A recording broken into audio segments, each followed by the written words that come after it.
What is happening in the South is a direct failure of leadership since 1999, when the people of Nigeria felt that democracy would bring to them dividends. It clearly has not. We see what's going on in the streets of Nigeria, not only in that space that folks call Biafra, but pretty much everywhere where there are young people. We see disaffection. People want a lot more than they are being given. A lot of these young people have no jobs and no hope of a job.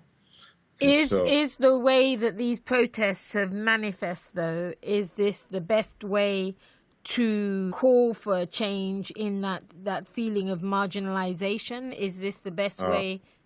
In my view, perhaps not, but it's a dysfunction that was birthed by a dysfunction.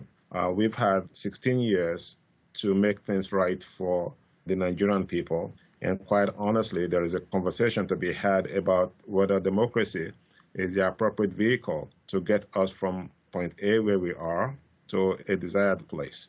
This is an issue that, as you said, stems back to 1999, a failure on the part of Nigerian leadership.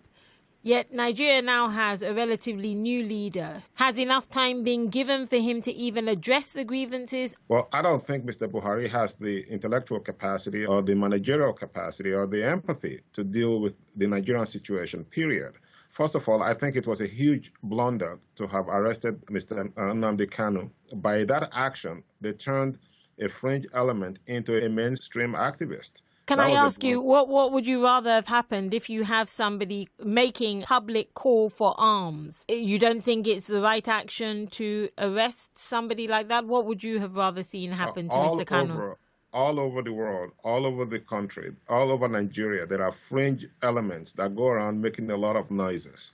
What you don't want to do is to feed into their issues. In any case, this is a democracy. Why is Mr. Kanu still in detention? Mr. Buhari has held on to this man as if this is a military dictatorship. There are many who have taken to the streets of Onitsha, other states, other cities in the East, who are now actually carrying out rather violent protests. What action do you feel the government or the security services can now take in order to quell what seems to be gaining momentum?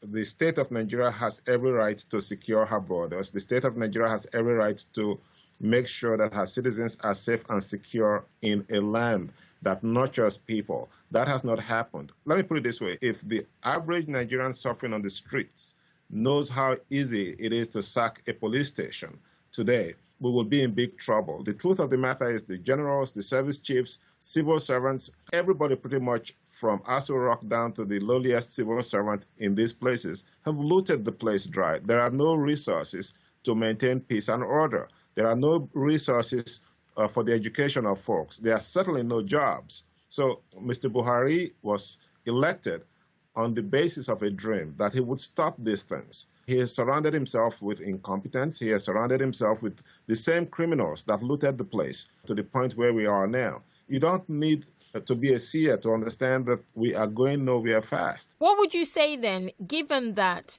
the Igbos are not the only marginalized community? What would you say when even members of the Igbo community say, look, you are not doing this in our name.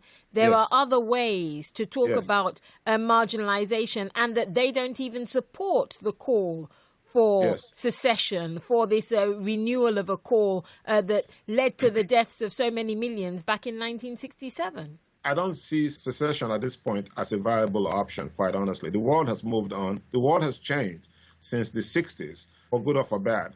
Mr. Buhari needs to speak to our people. Mr. Buhari needs to speak to the Nigerian people and show leadership. He needs to calm a people down that's getting really, really restive.